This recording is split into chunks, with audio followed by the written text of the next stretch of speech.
So if we could, let's see, let me ask you then, Lisa, if you would do a roll call for us. I sure will. Dr. Dykeman, Here. Ms. Gallagher, Here. Dr. Anderson, and Ms. Davis. Here, thank you so much. All right, so again, we have quorum, so we'll go forward with the rest of the agenda. And the next thing on the agenda is to amend or adopt the agenda.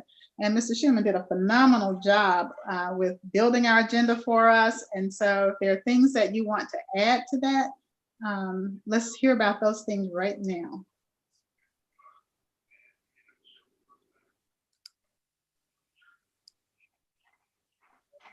I hear nothing.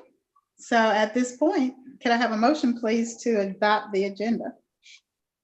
I move to adopt the agenda as presented. And I'll second it. Thank you. Okay, we received a motion. It's been properly seconded. Is there any discussion? If not, all in favor would just say aye. Aye. Aye. Aye. All right, that's our majority. Thank you. The agenda is adopted, and now we are moving to, maybe someone else joined us. I can't see that right now. We're going to move now to the approval of the December. Hi, is that Ms. Anderson, Dr. Anderson? Yes, it is. Sorry, I could not find the meeting link, so apologies, everyone. Oh, I'm sorry. Great. I just go to my calendar anymore. That's what I was going to say too. I always find the links in the calendar. I can't keep track of the emails either. It's just way too many of those, you're right. All right, and so we're now down to item 3.1, which is the approval of the previous minutes. And it looks like these were the December 18 minutes. And I think we've had this discussion before. Even if you weren't in the meeting with us, we can simply approve the minutes, and we can approve them with any necessary corrections if something should come up in the future about that. So have you had an opportunity to review the minutes?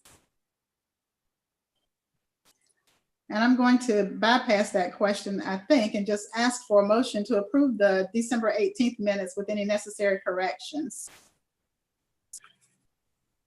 I move to approve the minutes. Thank you. Dr. Dykeman, do we have a second? Second. Am I muted? Thank you. And was that Dr. Anderson this time? Yes. Thank you. All right. And we have a motion and a second to approve the minutes with any necessary corrections. Are you ready for discussion?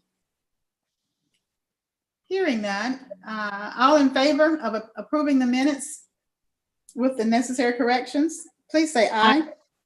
Aye. Aye. Aye, that's unanimous. I heard 4. Thank you very much. We're moving next to our January, actually, we are now turning it over, yay, to Chief Financial Officer, Mr. Schuman. Thank you, Ms. Davis. Starting off, we're going to take a look at our cash and fund balance. It's still tracking above where we're at this point in FY20. It's up about $0.6 million. If you recall from the previous meetings, I had anticipated that the cash and fund balance to actually drop below the FY20 values. But due to the new governor's FY21 amended budget, that's not going to happen.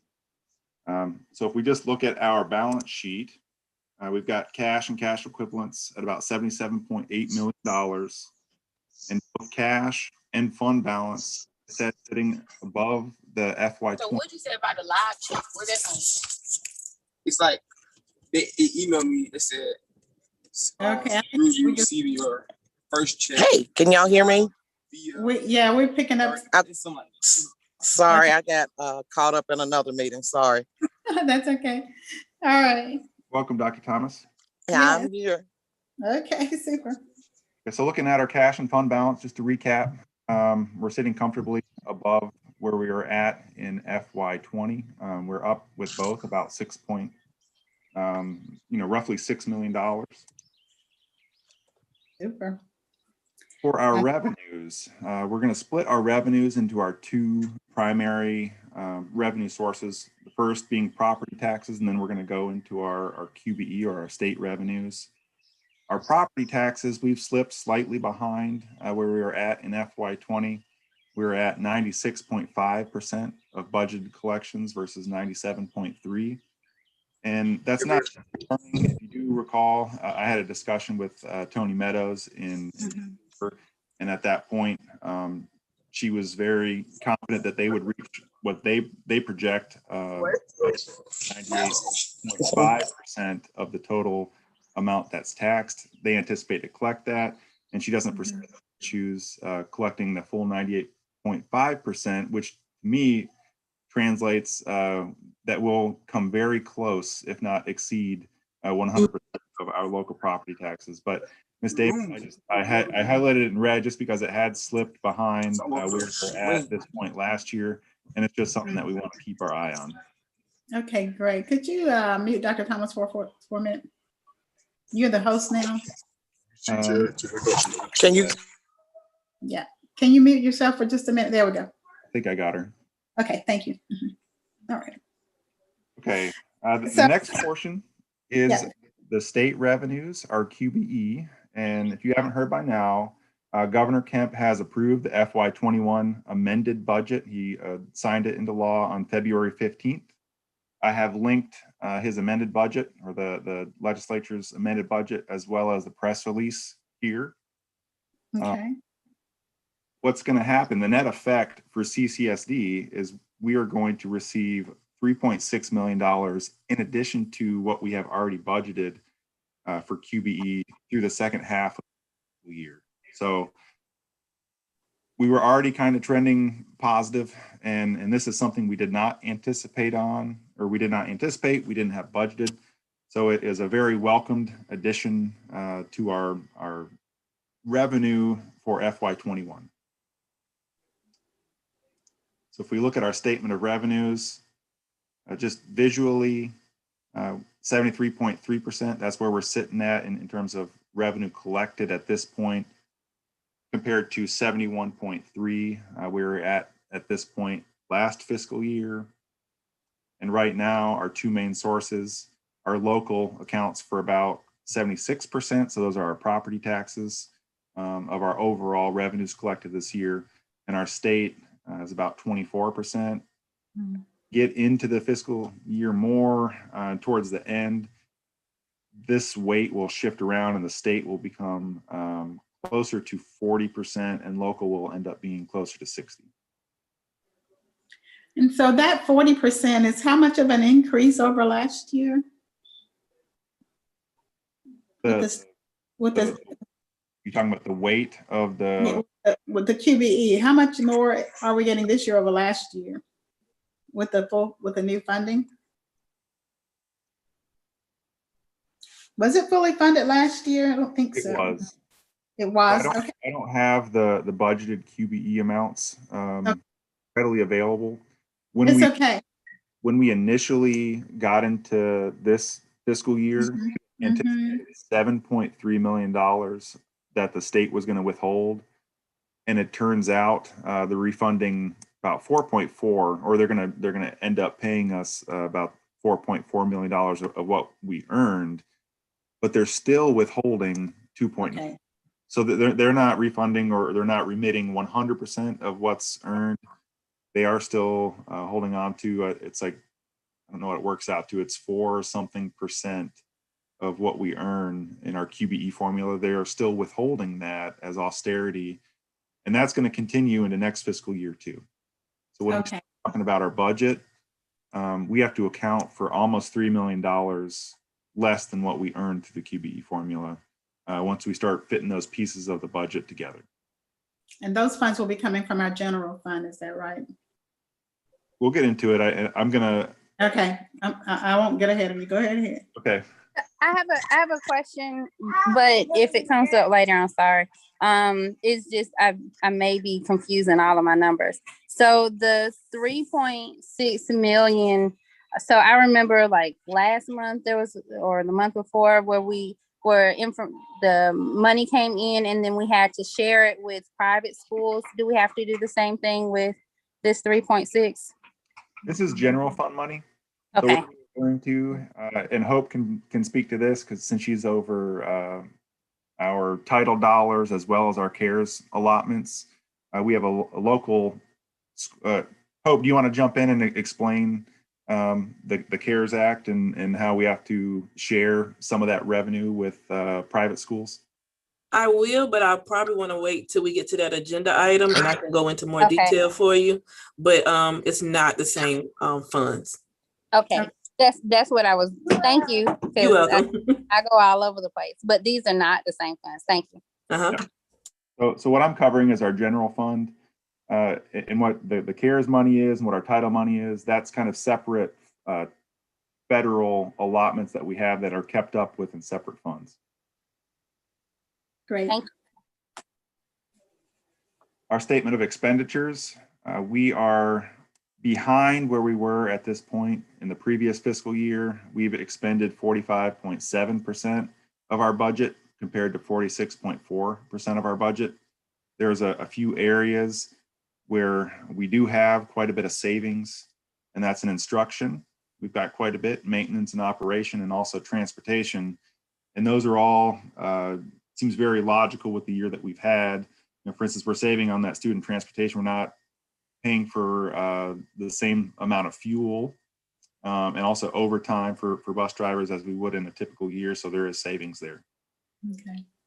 Overall, we're on track to spend less than our FY21 budget, and that's pretty much our main control, our main target there. So here's our statement of expenditures. Year to date, 45.7 compared to last year, 46.4. So we're slightly behind. I would anticipate, just with the timing of CARES and the timing of the reopening of school, you know, face to face, and hopefully with our COVID numbers going down, I would anticipate that our level of expenditures will probably exceed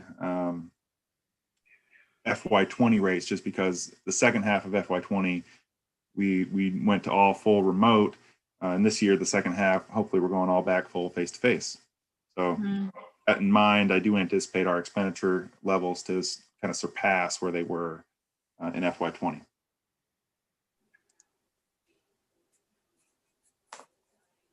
Our cash flow projection, we had originally budgeted a decrease in the fund balance of $5.5 million. The last time I reported to the board that negative $5.5 million that was going to be used out of our fund balance, it had decreased to about $2.7 million.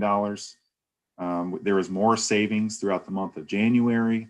And then on top of that, we're accounting for $3.6 million of unanticipated revenue. And so when you add all those together, instead of losing money or instead of our fund balance decreasing this fiscal year, almost certainly we are going to add money to our fund balance at the end of FY21. So Ms. Davis, I know that that's kind of the one thing that you track and look at and have asked several times in the past. Yes. Right now, I would project close to $1.5 million, $1.7 million that we're likely to add to our fund balance if the trends remain the same for the rest of the year. So look down here at our graph that's tracking. The blue line is what we budgeted and anticipated.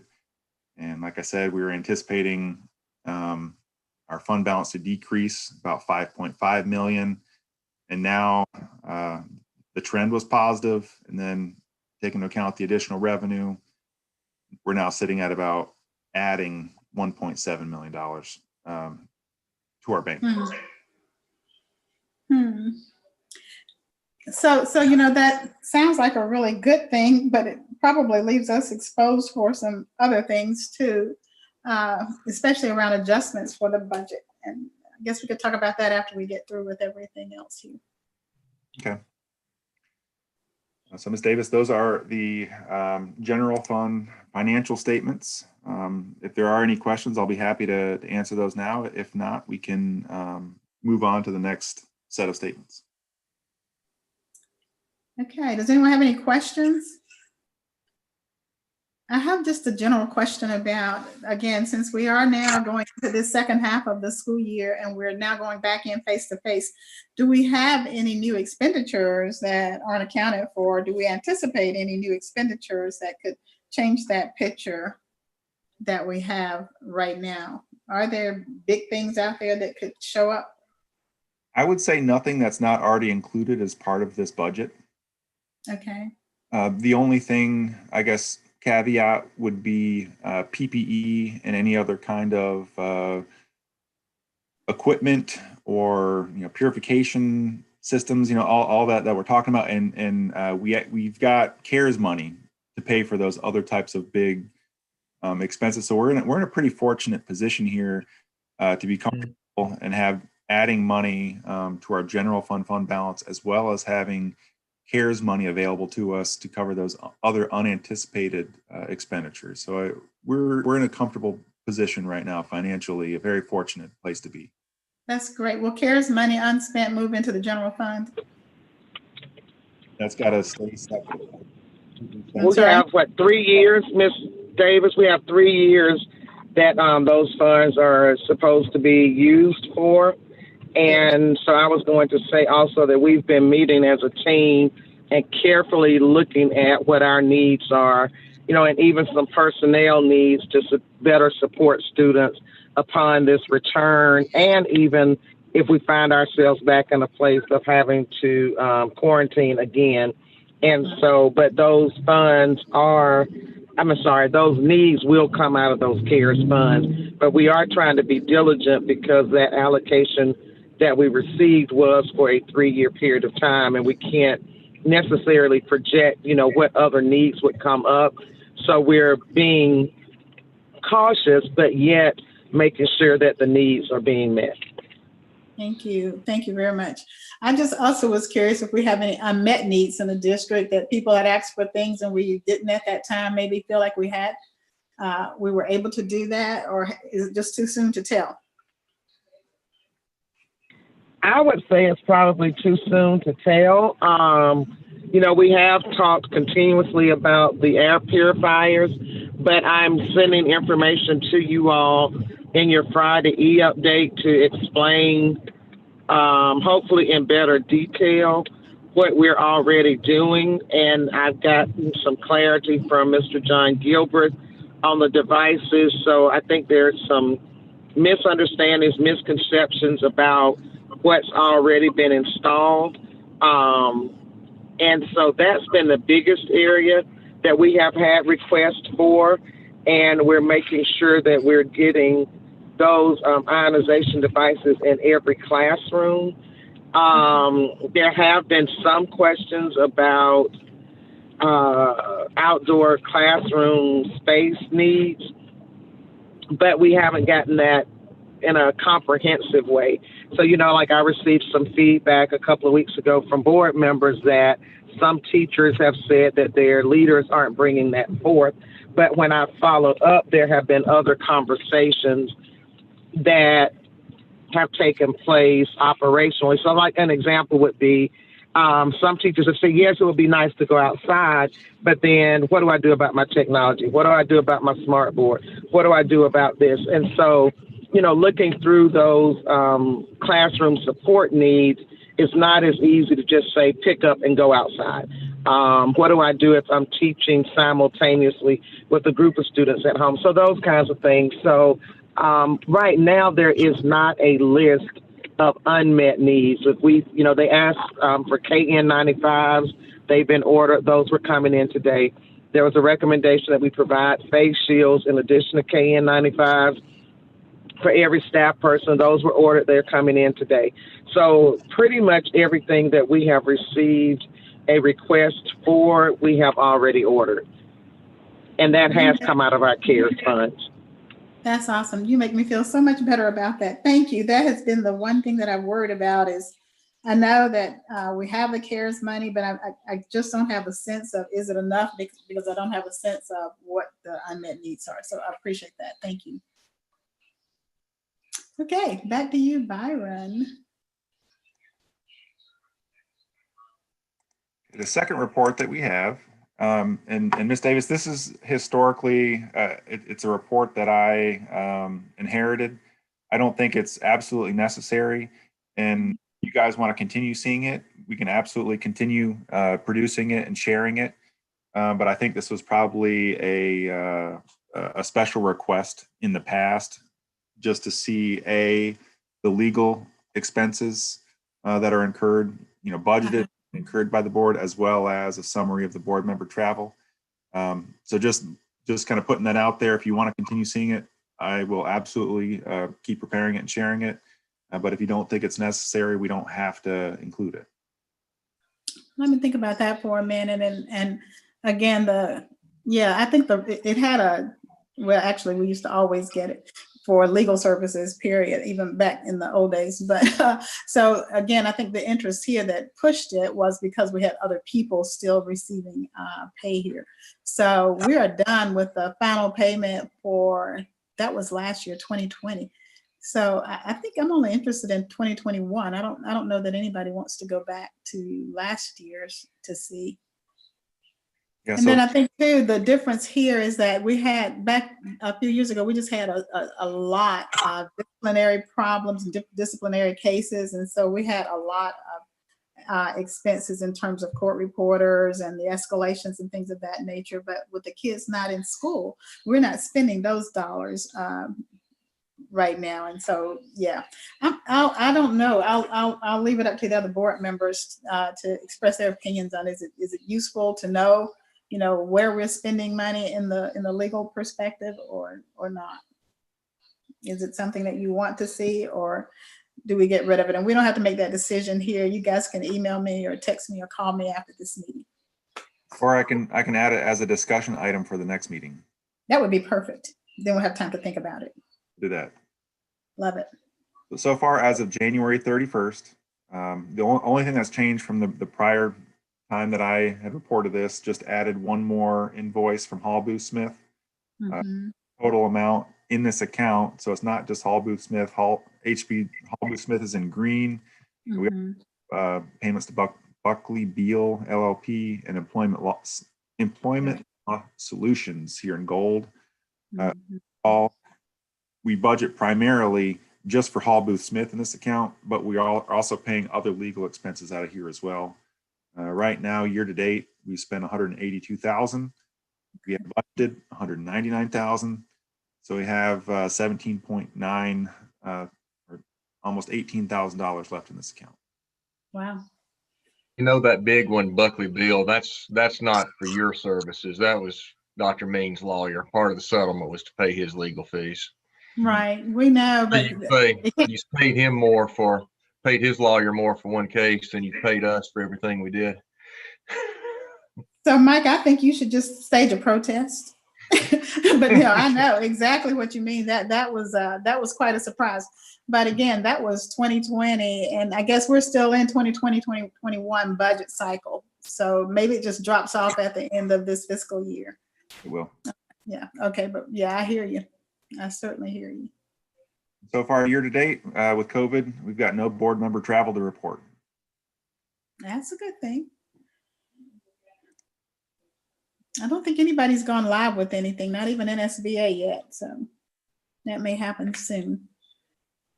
Ms. Davis, I've also included the general fund invoice list. It's downloadable. It downloads into Excel, so you can sort, pivot, take a look at any purchase order from a penny all the way up to our largest purchase order that we have. They're all in here year to date, from the beginning of the fiscal year all the way through the end of January. So I don't know if you have any questions about that. Just let me know.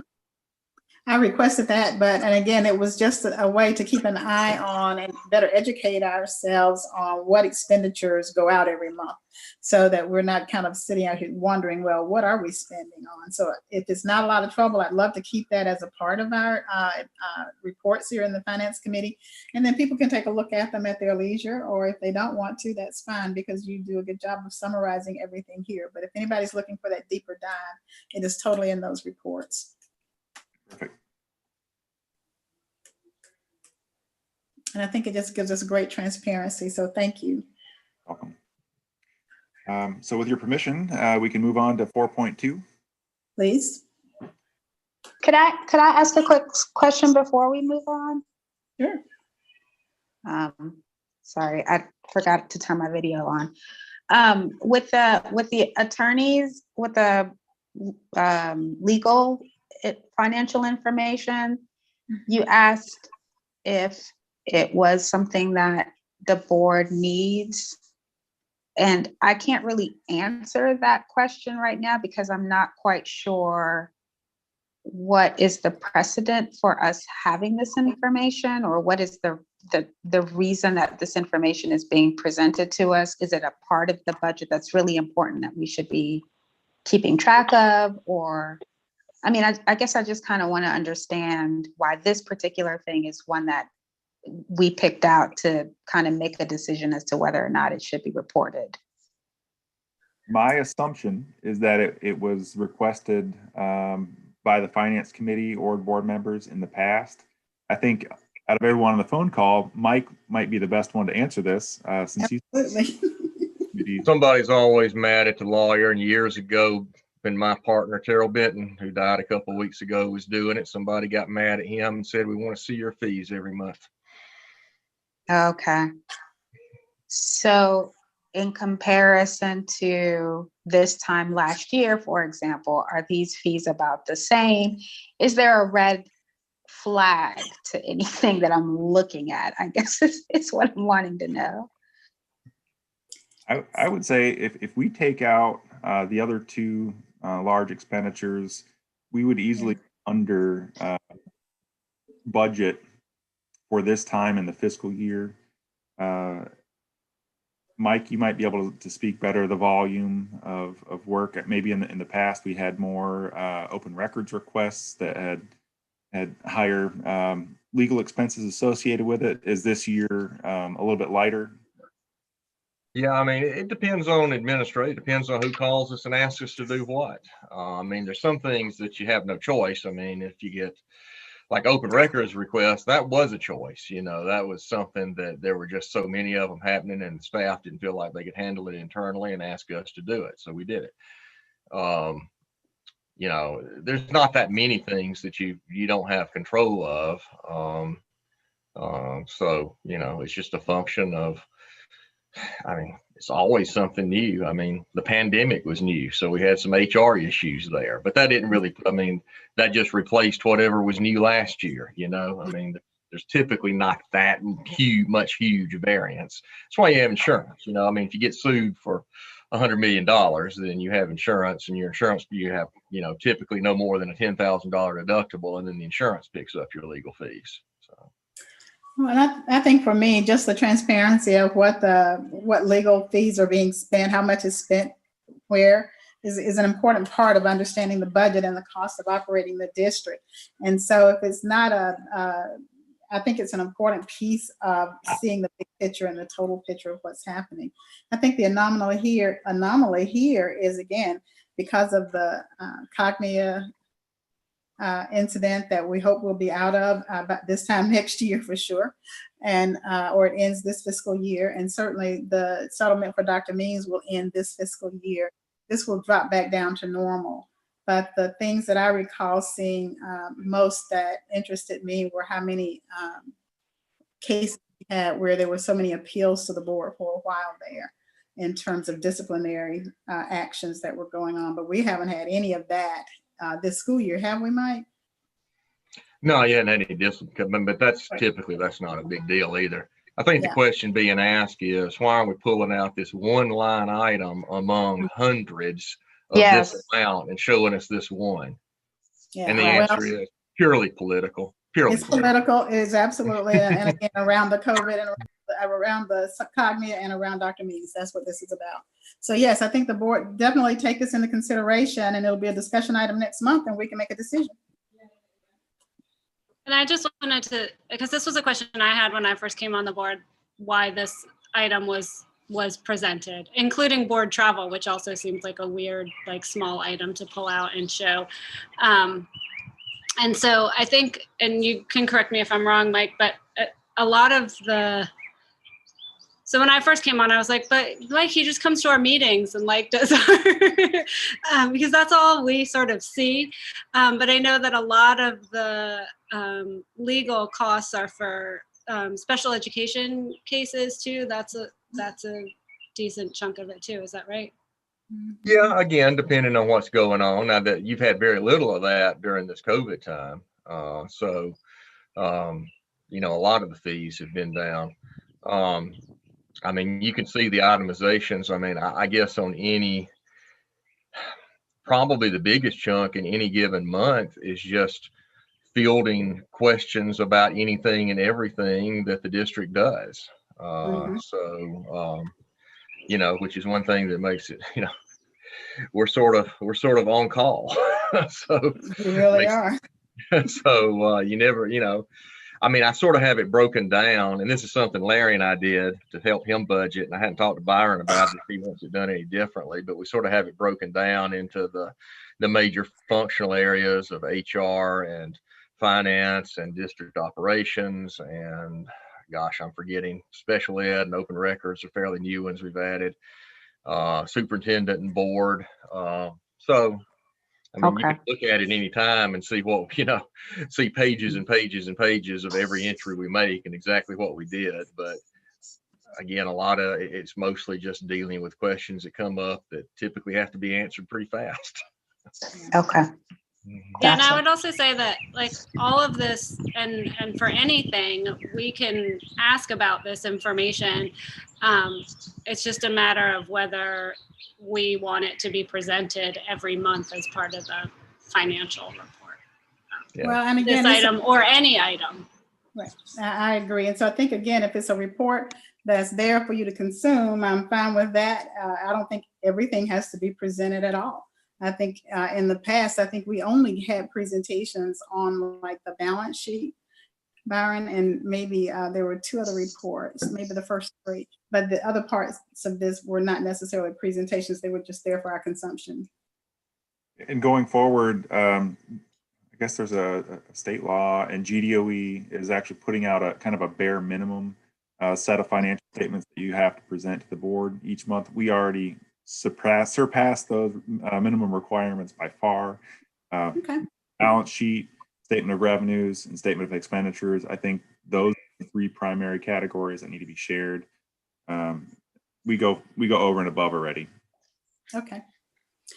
Board travel's the same thing. You had some, Yeah. you know, back Mr. Payne, of course, he was so involved with NSBA and GSBA, and he would always have extra travel expenses. And I think some board members who didn't always use their budget wanted to have it highlighted that he and maybe 1 or 2 others overspent their budgets. Yeah. Again, That's why you're seeing stuff.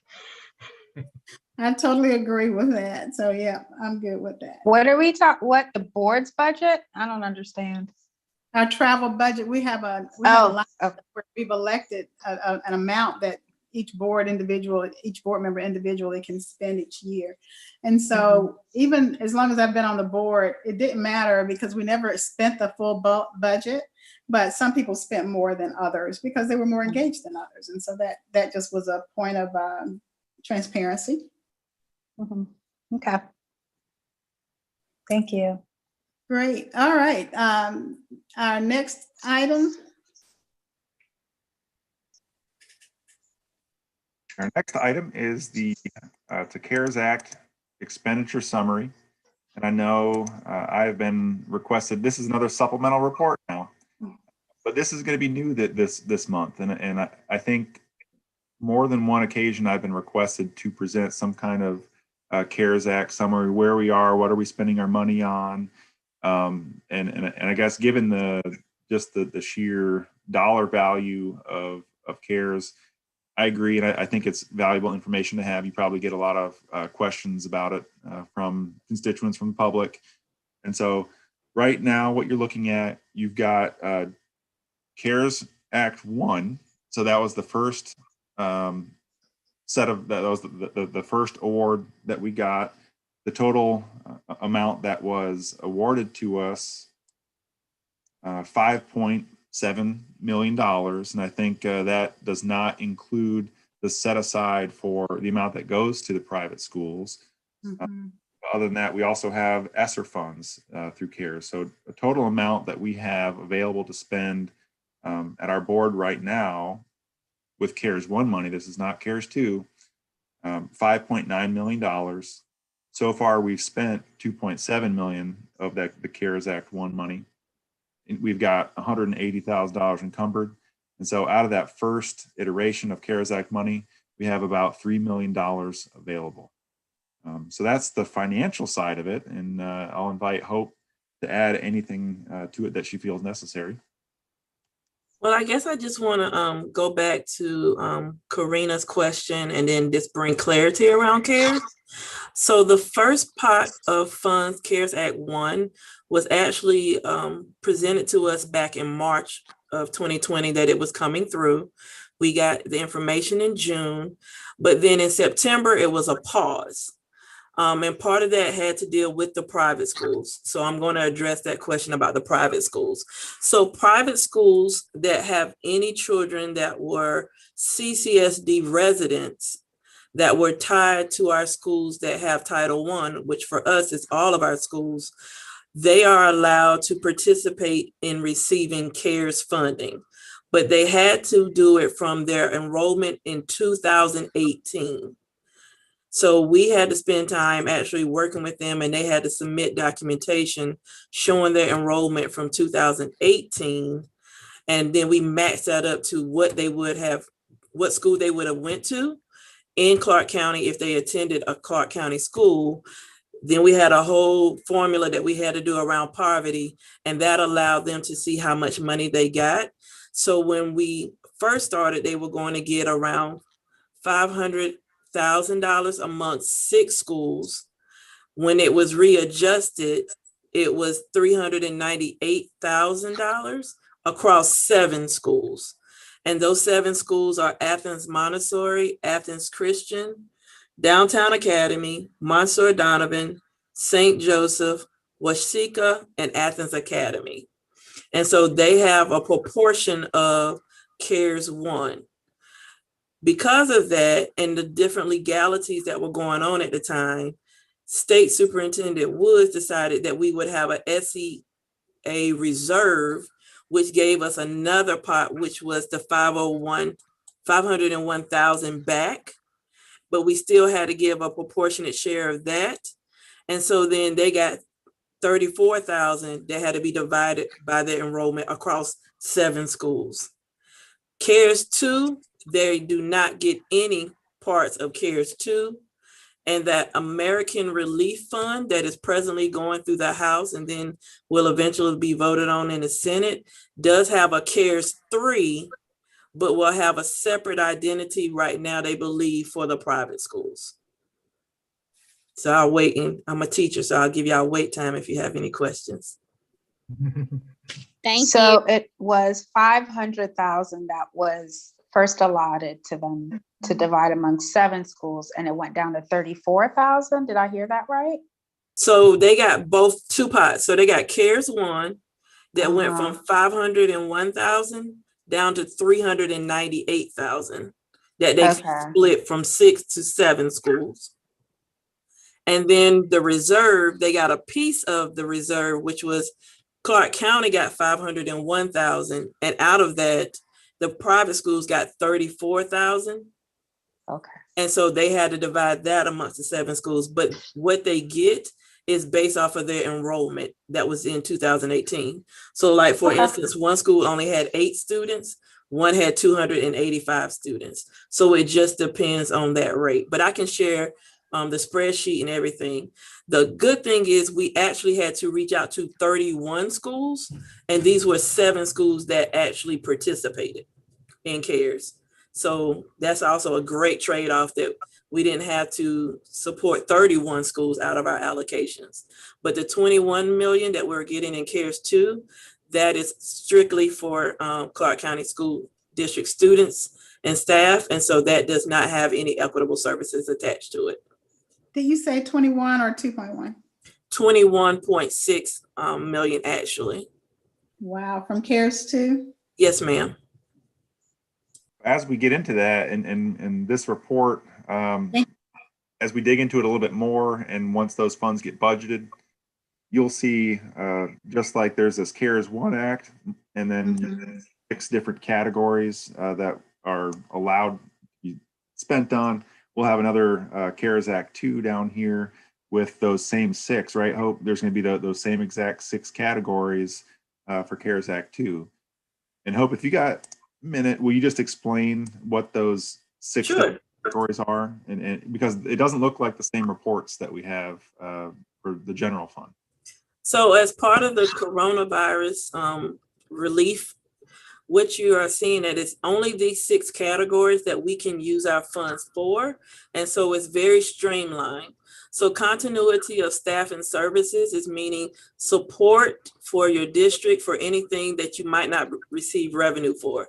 So what we were thinking originally with the first CARES was if we were not getting the revenue in during the school year and we needed to offset any expenses, then that would go through that part. Right now, what we focus in on is like keeping electricity and utility bills through that. Distance learning was what we were using to pay for any other resources needed while students were on virtual. So parts of that were iReady, making sure that we had that K through 12, making sure that we had digital subscriptions for any reading material. We did a lot with making sure they had access to books that they could read through their devices. We also made sure that we had any professional learning around making sure teachers were comfortable with actually doing virtual learning. And we also used that funds in that area to do model lessons that were used for virtual platforms. Facilities and equipment, that is the house for all of our PPE through custodial services. It also has in there anything that might have been supported with transportation, which is the diesel that they use to make sure that they get the meals back and forth for meal delivery. The indirect cost is what we were actually, the 10% that we took out of the set aside for the private schools, we get to take up to 10%. And so that's just the indirect cost that we get to keep for that to use for different needs within the district. School meals is directly related to our wonderful director of school nutrition, Paula Farmer. And so right now she's been using that for any items that she cannot use her budgets for. A lot of it was the shelf life foods that you need, supplies that they might need to make sure that they can wrap and bag the food appropriately. She also was looking to use a portion of her school meal funds to purchase a food truck. The one that they have is not up to standards anymore. And so she needs that to get the food in a quicker manner and supplies to the different sites, better for them to do their meal setup. And then supplemental learning, that was for anyone who was using it for tutoring. And in this, that is probably one of our private schools that was doing remote tutoring during the time. We have not used supplemental yet for Clark County. Thank you, Hope. So what I hear you saying then is that the expenses for the private schools are also included in this spreadsheet? It's in the total, yes. Oh. Because we have to track the entire amount of everything that they're doing. And everything that they get comes directly through us. So they don't put in anything for themselves. My fiscal assistant, Ms. Parisi, and myself have to approve anything that they are trying to purchase.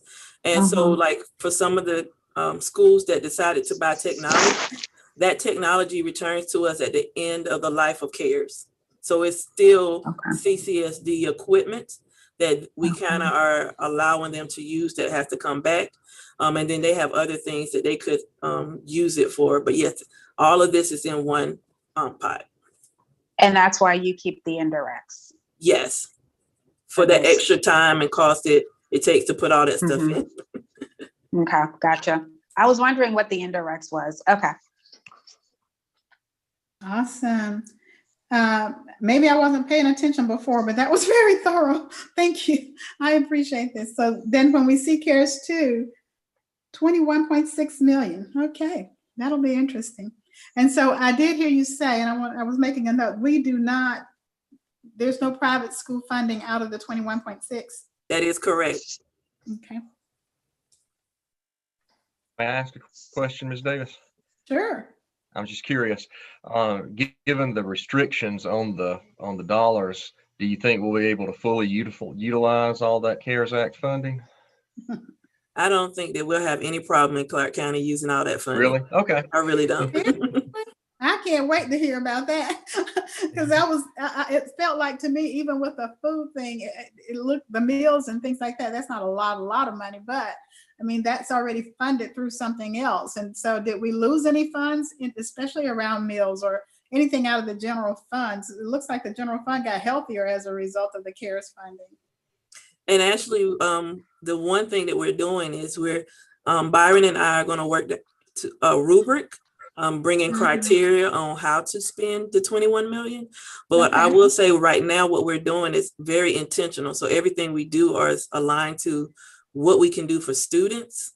And so we already have a lot of different plans of how we can support students and staff with the 21 million and close achievement gaps at the same time. That's just a huge number, and there's so many strong opinions in our community. I am confident that we're going to get a lot of suggestions about that, but thank you very much. Very thorough. Appreciate it. And I have no problem helping them understand it needs to be research-based, not opinion-based. Super. And so are we now at a place of, are there any other questions, first of all? Very clear picture. Thank you. Okay, back to you, Mr. Schuneman, and thank you so much, Ms. McGuire. That was great. You're welcome. Before we move on, I have to say thanks, Hope. I'm so happy that I invited. No problem.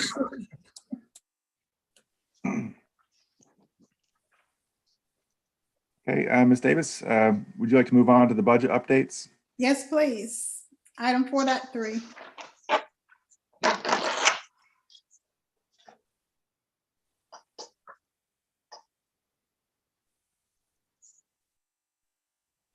Okay, before we get into this, I just want to kind of give a fair word of warning. This is still very high level. You know, we've gone through everything one iteration. So we've gone in and we've have pretty semi-rough estimates of revenue. With our expenditures, we've gone through one iteration of a salary and benefit projection. Gone in and looked at who we have projected in the general fund, and also added vacancies and looked at what the approximate cost would be next year. We take into consideration the increased cost in TRS. And then also on top of that, we go in and meet with all of the cost centers, and that is our operational budget. So we have done all that. We haven't started making any cuts to those requests yet.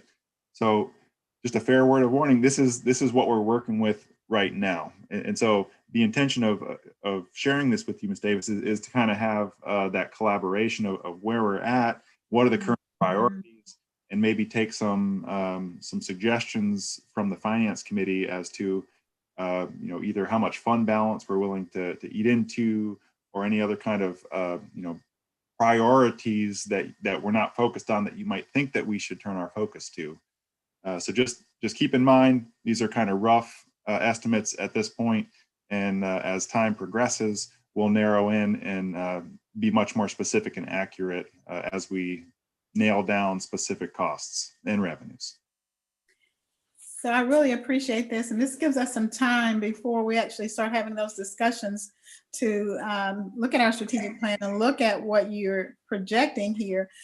What I can't tell from any of this is, again, what changes in terms of our instructional model, and so what impact that would have. And I'm good with not knowing that. That's what you'll be telling us about. But again, thank you for this summary. I think it's, yeah, okay. I don't see anything here that causes me any great pain.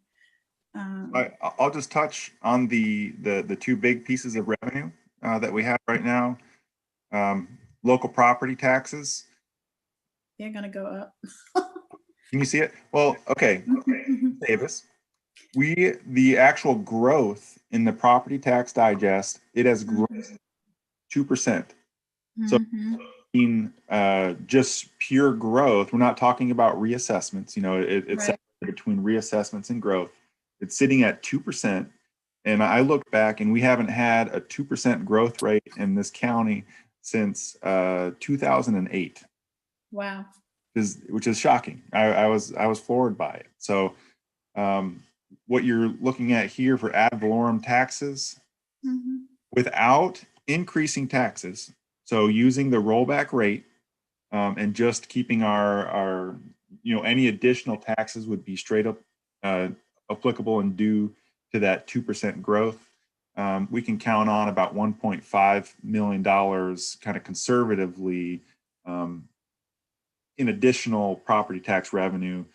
And that's with the concept of keeping everyone else's property taxes roughly the same. And we've had a millage rate of 20 mills, which is the maximum allowed by the state for as long as I know. I don't know if the last time Clark County was below 20 mills. That would be the next pressure that I get concerned about is, and I think, in some of the county commission meetings, I get a hint of that, why is the millage rate so high? And, why can't we reduce that? But then at the same time, we're having growth now. And so I think a lot of this infill development, and there's a lot of, I think, didn't I see someone asking for some report other than new housing starts to start projecting our revenue increases? Might have been in one of the commission meetings, but even calculating, what we can anticipate in terms of that growth. I think there's a question on the table about how we do that. Interesting. I think one other question that I have is, as we look at the TAD experience that we've had, how does that play into this in terms of the tax revenues? At this point, I would say the only thing that we have that actually approved with the TAD was the mall area. And the mall area was decreasing in value. At this time, unless there's a different kind of trajectory in the future, we're not actually having any of our revenues being kind of diverted from the school system and put aside for redevelopment. Okay. So right now it's really neutral. It doesn't impact us at all. And I'd be curious if it does start increasing and we do start kind of reallocating some of our revenues, what kind of reporting we'll get on our side in terms of how much revenue that we were slated to get and didn't get. So that I'd be very curious of that. But to answer your question, I'd say it would be negligible at this point.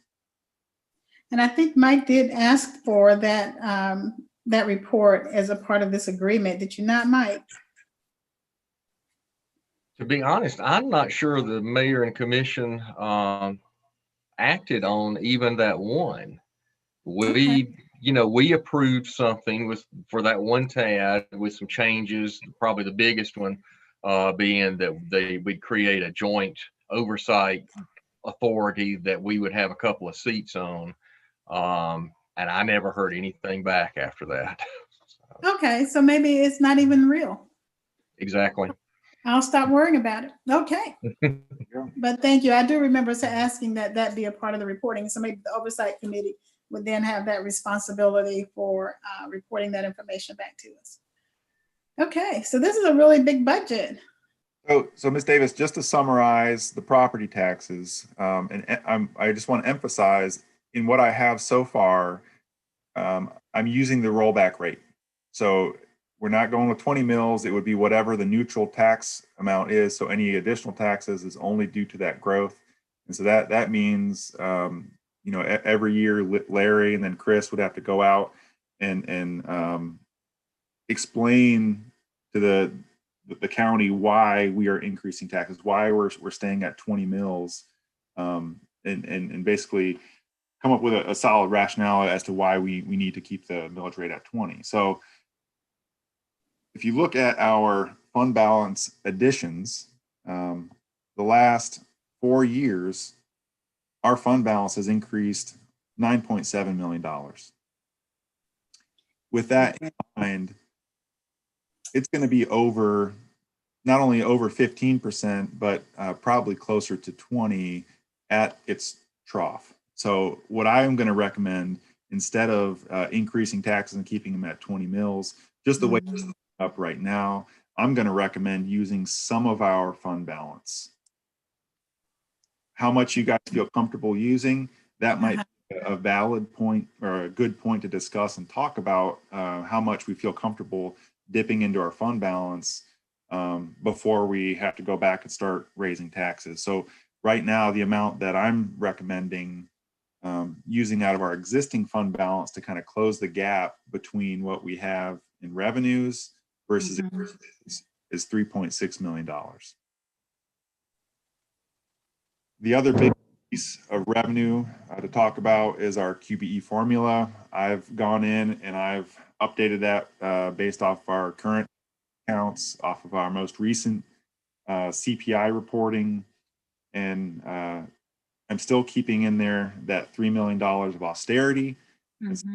Compared to what we were at last year and what was budgeted, we're going to have about $3.8 million more in QBE revenue, kind of roughly speaking at this point. So we don't have exact numbers on what's going to be allocated in that initial allotment, but it looks like roughly $3.8 million more than what we got last year just due to the change in austerity. So salaries and benefits, like I mentioned, we went through one iteration of that salary and benefits projection. Overall salaries, keeping staffing levels the same, has increased about $3.4 million. And probably the biggest dollar item in there is just the increase in TRS from 19.06% to 19.81%. I've also, just pure transparency, I have added a small amount. I guess I've added $250,000 to each one of these just as padding, because I'd rather come to you and say, hey, it's a little bit less than what we were initially projected than having to ask for more. So I have added and padded just a little bit, just kind of for safe measures at this point, for both certified and classified salaries and benefits.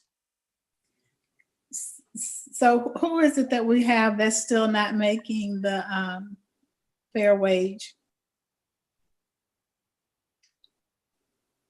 So the other point, as we get into these expenditures, and I don't know if I mentioned it in here. Okay, fund the remaining increases per salary compensation study. In this salary and benefit first iteration, it includes fully funding that compensation study that we had and where those gaps were identified.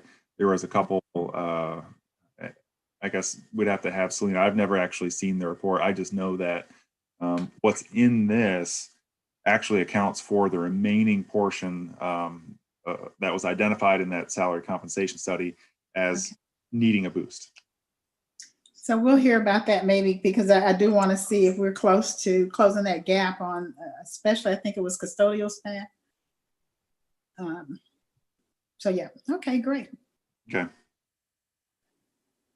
Now, I'm losing my mind about that 3.6 million, and eventually it'll circle around and I'll catch up with myself. In the new projection for the fund balance, hit on the fund balance. Yeah. So the difference again, we projected 6 million, right? 6 million, and so we already had an anticipation of 3 million shortfall, and yet I thought. I'm sorry, go ahead. The way this reads, our expenditures are $6.6 million in excess of what we anticipate in revenues right now, using that rate. Formula. And so Hope had mentioned and talked about the continuity of staff and services, and to recommend kind of splitting this difference down the middle and using $3 million of CARES to continue paying. It really equates to our electricity bills for every school and facility in the district is a little bit more than $3 million. So I was just, this is where we could kind of use some input from y'all as well. Yeah. we have this deficit. How do we want to split this between our current fund balance? And like I said, we've added about $9.7 million. So we have a healthy fund balance to kind of dip into versus how much we want to pull from CARES. And so just initially, we kind of pegged it at splitting it down the middle and keeping the CARES continuity of staff and services relatively consistent. It's actually a little bit of a drop, about $1 million in FY21. So Okay. Byron, is this where you were mentioning to me that one of the advantages for taking from fund balance is that we keep it kind of at that ideal percentage of fund balance? So our fund balance, because we've added to it, has exceeded the desired, what is it, 15%? So we've got our threshold of 15%. And I think politically, you really should only tax in order to fund ongoing operations. You do want to have some sort of safety net in case there is a downturn in the economy or COVID or something similar where our revenues are cut. You want to have some safety net. But I think you can kind of, it's politically risky to have that safety net be too large. And we've kind of identified 15% as being our threshold. And so using $3.6 million of our, if I go back to it, if you give me just one moment.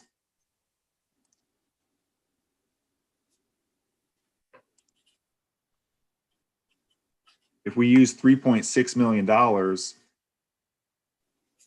I had mentioned that our cash and our fund balance is over $6 million greater than it was last year, over that 15% threshold for the entire fiscal year. So it never dropped down below it. So if we're up over $6 million where we were at last year, using $3.6 million of our fund balance, we'll still be comfortable. I mean, we'll still be above that 15% benchmark. Okay. And what would that, what would the millage rate be then? Or approximately? We can't calculate that until the tax assessor's office is done with all the reassessments and they ball it up and give that over to us. And then we do that analysis. It's a rollback form where we plug in all of you've got a line for new growth and you've got a line for all of the other items that are taxable property in the county. And then based off of what those values were last year and what we taxed last year, it automatically does a calculation for you. And it says you have to have a millage rate here or below in order to avoid having those, in order to avoid having it considered a tax increase. So we really won't know, get those final numbers from the tax assessor's office. And what we've used so far is just the straight up growth figures. So we know it doesn't matter what they come back to us with, as long as it's higher than where it was last year, we can go with that rollback rate and still count on this amount of revenue. And so this rollback rate is physically what we would do. We would physically do a rollback on our millage rate. That's correct. That's awesome. And I don't know what it would go to. Right.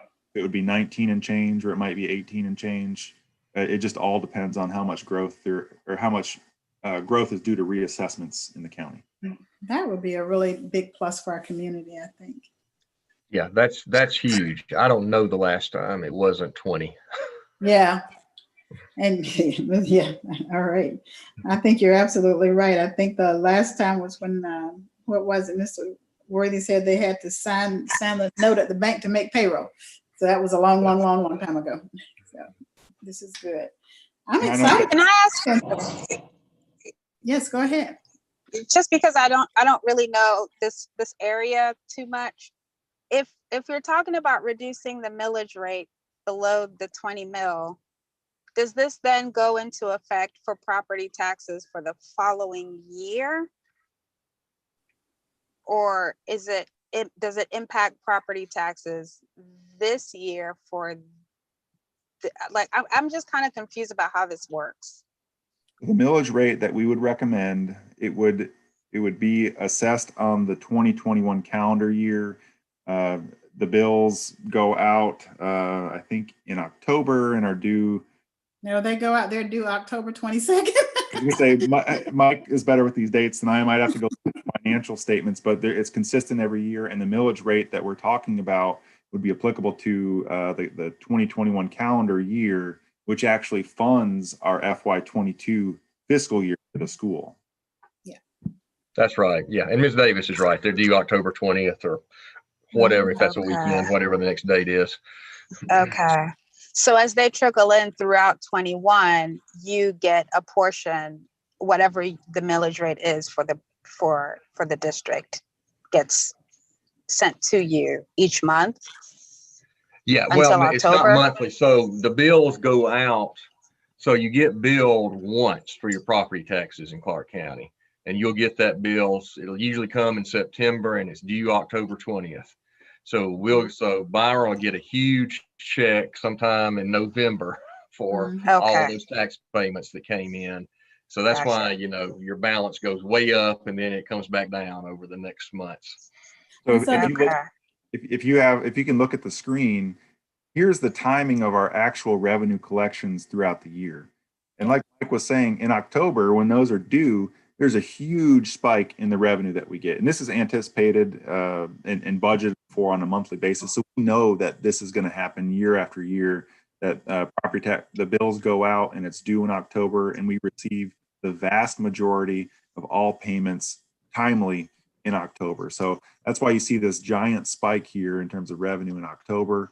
And it also relates hand in hand with the amount of cash and fund balance that we have on hand. You can see that it spikes up in October. And then as our expenditures exceed what we bring in each month, that fund balance and the amount of cash that we have in the bank kind of slowly decrease from month to month. So that's just kind of a picture of the cash and fund balance cycle throughout the year. And all school systems kind of encounter the same ebb and flow. Okay. I think I remember this happening last year at one of the meetings. So I think I remember you talking about this. It makes sense now. Thank you. Good. Wow. I'm not saying a word about that rollback rate. That is exciting. So going back, so what we have included in part of this budget for our expenditures included step increases for all eligible employees. And I misspoke before when I said the vast majority was due to this TRS. The TRS is a significant chunk, but I think step increases is over $2 million for all of our employees, which makes up, you know, I have $3.4 million in additional salary and benefits budgeted. $2 million is due to just that step increase, which we're building into the budget. So did everybody get step increases last year and that's all they got? They didn't get any raises beyond that, is that right? I believe, and you know, I didn't do last year's budget, but that I think well, don't worry about it. Don't tax yourself on that. $1,000 additional dollars, and I think there was additional raises on top of that. I believe I can go back. I thought, didn't the governor do a? Oh, he gave that $1,000 or $2,000 to everybody, right? Oh, so they got that. Right. That was what they got last year. And then we did the match for those employees that weren't covered. Very similar to what, and that's exactly what we're planning to do this year.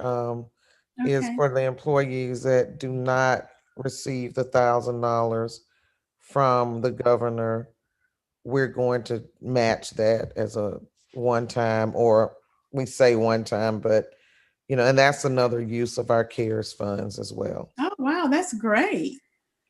Super. So Ms. Davis, we're planning providing step increases to those eligible employees. That's exciting. In lieu of a kind of across the board salary percentage increase, I am kind of promoting is using our CARES Act to continue that $1,000 supplement to employees, that incentive kind of bonus, or you can call it whatever you want. It's just an additional supplement paid to employees. And we can do this one time a year. We could potentially do it twice a year. And so I'm kind of promoting doing it at least once, probably sometime in December as a separate check. Okay. And if we can, keep in mind the cost each time we do that is about $2.5 million. So we're talking about $21.6 million in CARES money. Yeah.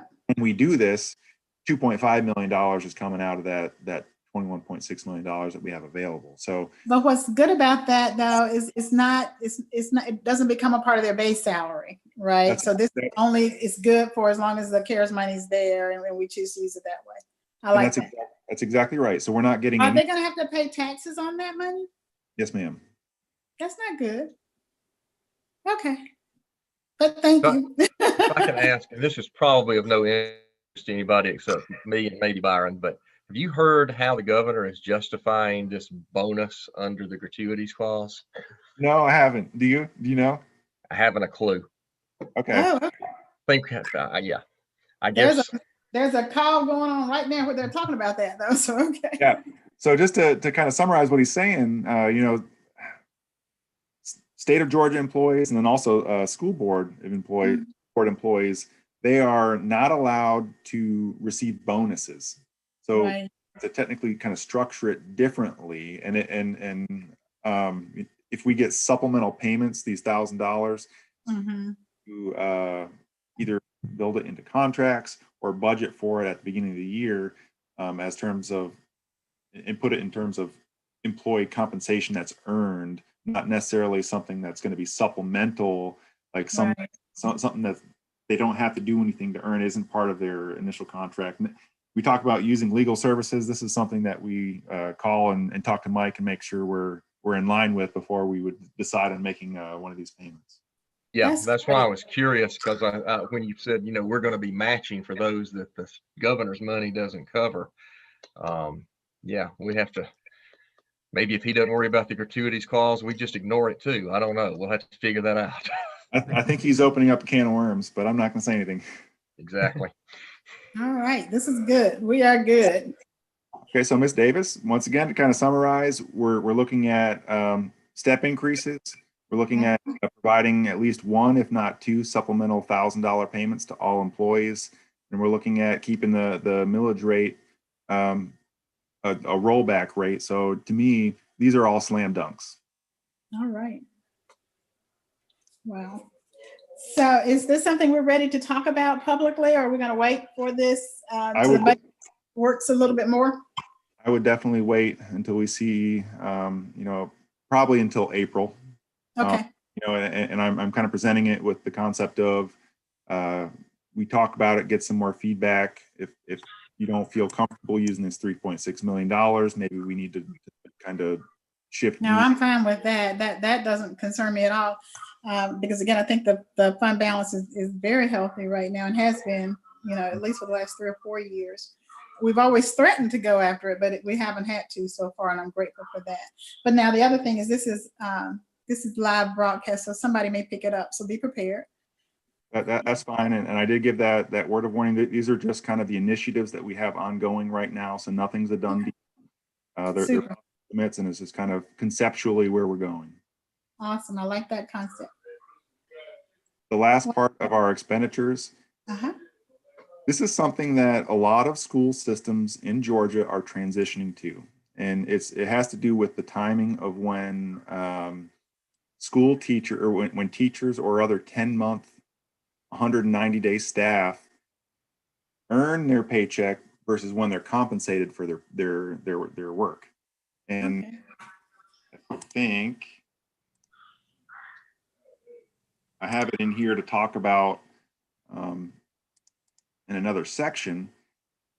Look at visually, I think it makes a little bit more sense. So right now, the way we compensate teachers, although they start their work in July, we're asking them to come into work late July, they don't earn or they're not paid for that work until September 15th or the middle of September. In other school systems, it's at the end of September.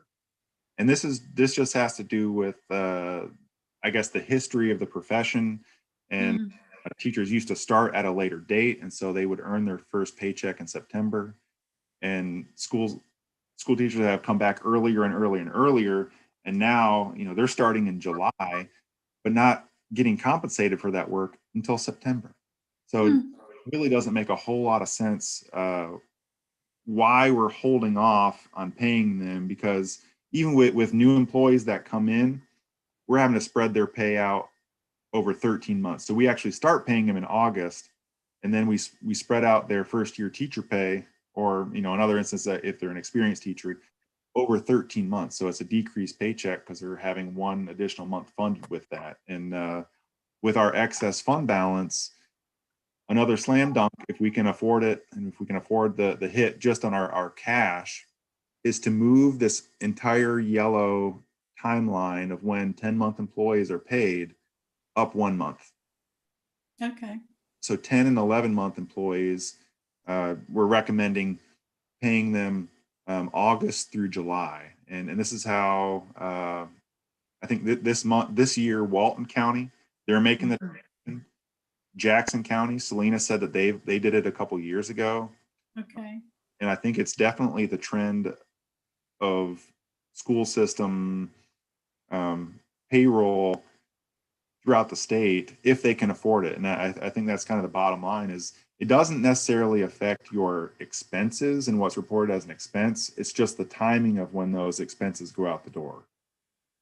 And so with some of that additional cash that we have on hand, I think this would be a huge win, not only for our employees, but it would also be beneficial for our organization for several reasons, operationally with finance as well as human resources, to move up that pay timing 1 month.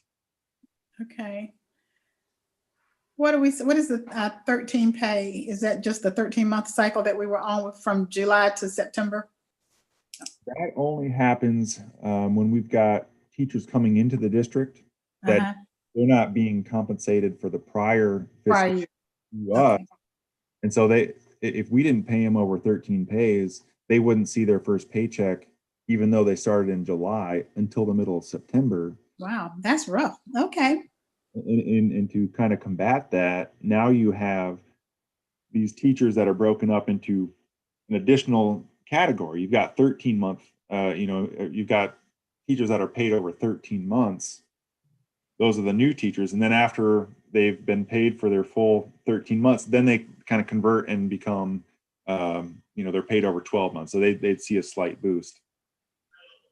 The organization, it would be a win because we wouldn't have to keep up with 13-month pay teachers as well. And I don't think I stressed enough, but in order to do this, what would happen? Teachers would end up getting double pay in August. Right. After the first year. Mm-hmm. Right. Just for the first year. Yeah, I mean, yeah. Switch to those, right? Just for the first Yeah, because we're overlapping the salary schedules, and they get double paid for 1 month. Okay. And that would be the reason why it requires like this cash investment upfront. Exactly right. Yeah. So it would decrease our cash, not our expenditures. Our expenditures would be roughly the same. But when we look at our balance sheet, about $10 million less. That would take. And it would too. So that'd be another initiative that you combine that $10 million with the $3.6 million, and it would. Now you worry me. Down below the 15%. So that would take it down to, the fund balance would drop down to probably close to 6 or 7% for how long? I would be happy to do the math, but keep the expenditures are still the same, and it just has to do with it's just when we pay, when you're reporting that. And if I was reporting to the board on a true GAAP, which is governmental accounting principles, right, on a monthly basis, we really should be reporting each month what that salary and benefit accrual is. And we don't technically do that. After the end of the fiscal year, it drops off. And so it could be a shortcoming in our financial reporting. he all, and we could potentially do it. And Chris Greiner actually said, well, at a previous district and even in Barrow, they kept on the books their salary and benefit accrual throughout the year and then only changed it one time, once per year. But at least that way, it doesn't look like your fund balance is a little bit is greater than it is. So in all actuality, we're still going to be operating with the same fund balance that we have throughout history. It would just be the timing of this would just be reported a little bit different. That's all. Rate is going to look different. Okay. So, wow, thank you. And I'll let the committee speak on this. What thoughts do you have or questions do you have for Byron?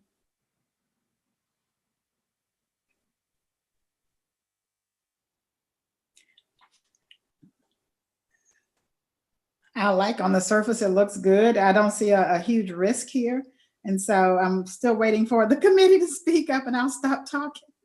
I think it makes a lot of sense in terms of paying people for the work that they've done in as close as possible in time. So I think that makes a lot of sense, and that would really help the, like you said, the new employees, and then they wouldn't have to be sort of accounted for differently than everybody else. Or we could just move the start of school later, right? And then we could just start school in September, and then we would. No, I'm just kidding. Look and at I think that of any year to do it, if it gave the teachers an extra paycheck in August, I think that would be pretty nice for them. Byron, I'm sure I'm wrong on this, but I'm vaguely recalling that the 13-month thing might have had something to do with HR needing those months to do the withdrawal, the premium payments for the insurance. Does that make any sense? That may be part of it. Are you talking about for their health insurance to make sure there's no gap in their health insurance? Yeah, that you needed to still have some salary that's due the employee that you can deduct the premium from. Especially if you're kind of transitioning from a school system like Gwinnett, that's paying out their employees and they're done being paid in July, and then they get to us, there is a gap there. Yeah. Start getting compensated. So that is also one of the reasons why we have to do the 13 pays, so there's not a gap in their health insurance benefits. That's right. So we don't do away with the 13 pay. No, there's still, like, if we backed up, everybody would be on the same cycle, and there wouldn't be any need to do the 13 pay anymore. Okay. All right. So you're going to check on the HR thing with this, right? Otherwise, I think it's a great idea to have people get paid a month after they start work. I can't imagine starting work in July and not getting paid to September. That would make me a little crazy. Okay. So going back and let's finishing up with the budget. That was kind of the last big item that I had. We talked about using CARES money, approximately $3 million for continuity of staff and services, and then also providing at least one, if not two, $1,000 supplements from CARES 2. Kind of in lieu of a salary increase across the board, using CARES money to kind of continue dollar payments. And just one thing that we will kind of check on and verify is that any additions that we have to our general fund budget are going to be sustainable. And so we want to look at the difference in this gap here and whether or not the shortfall can be funded in the future, assuming there's no continued CARES money. And so that's just keep in mind, that's going to be an exercise that we'll do before it's all said and done. And we present you with a kind of a budget to review and adopt.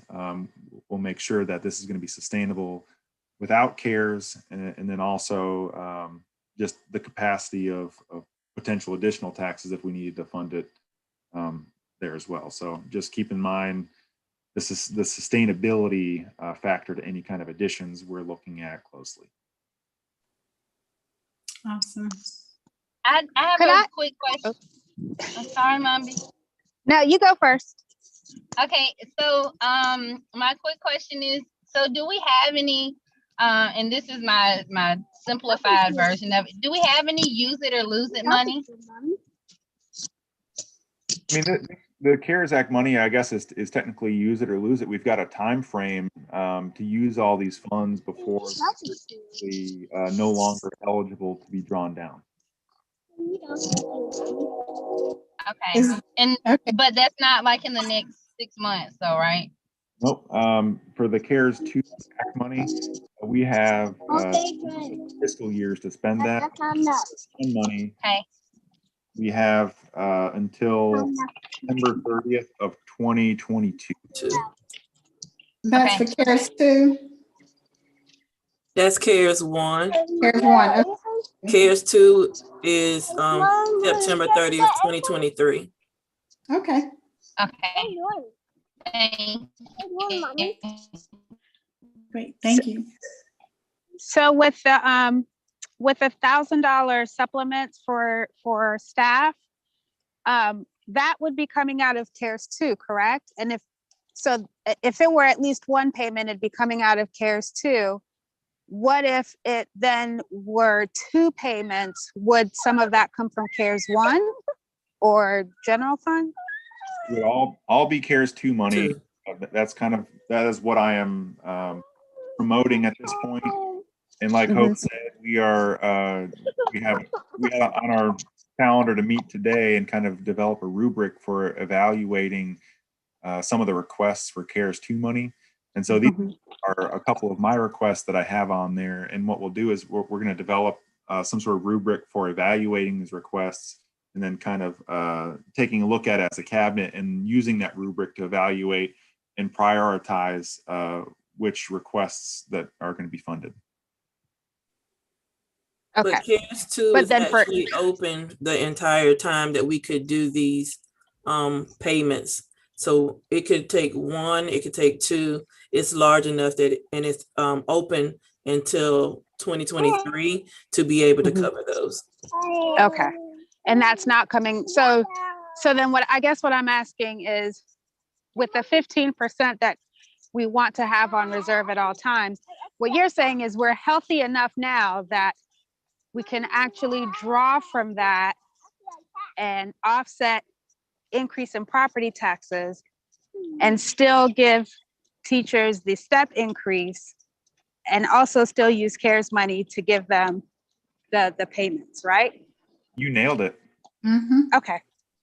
All right. I just wanted to be clear I was following all of the You right got way. it, Okay. Dr. Anderson. Sounds good to me. I love it. I love it. Awesome. Okay, super. All right. Where are we now with at this point, guys, we're taking a minute here. It's 5:59.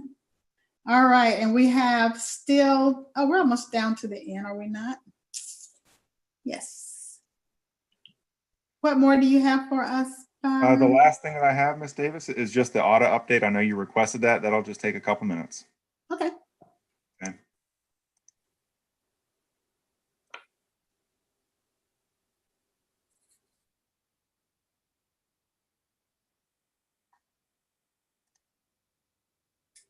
So our auditors, they are in the progress of auditing our FY20 financial statements. I know timing wise, it seems like a big delay. They are the state auditors. They kind of have this progress meter up here at the top. They're complete with their planning. They're 9/10 of the way done with all of their field work. So that's where they come in and they test all the transactions, look at backup, look at your controls and test your controls. And so they are almost done with all of the field work. And the last section is just the wrap up and audit manager review section. So they are well on their way to completing the audit. So far, you probably want to just skip down and say, hey, what have they found so far? Well, There's 2 things. Okay, so 2 things that they've found so far. One of them is I had, I put on a wrong line item. Instruction was understated by 790,000. It was misclassified just on another line item. So whenever I was translating the information and dropping it in buckets on the financial statements from what we get at GDOE, I put on a different line item than it was supposed to go, and they picked up on that and they just moved it up column. So it's not that $790,000 wasn't reported; it was just reported on the wrong line item, just to a transposition on my part. Okay. That's kind of pretty minor. They just picked up on a minor mistake and they fixed it. So that's it is an expense. Okay, I'm good with that. All right, and then the last thing, and this falls on my shoulder, and I take full responsibility for it. Each year, we're required to look at all of our outstanding checks. Either we paid employees and the employees haven't cashed over a certain period of time. I think it's a year for employees, or if it's an accounts payable check and whatever vendor that we cut that accounts payable check to, they haven't cashed that check for a considerable amount of time. It might be five years. You're supposed to annually kind of review that, and any checks that are outside of that period, turn around and remit those to the Georgia Department of Revenue. And so I can make excuses to why I did it. I dropped the ball and I didn't get it completely done for all accounts for last fiscal year.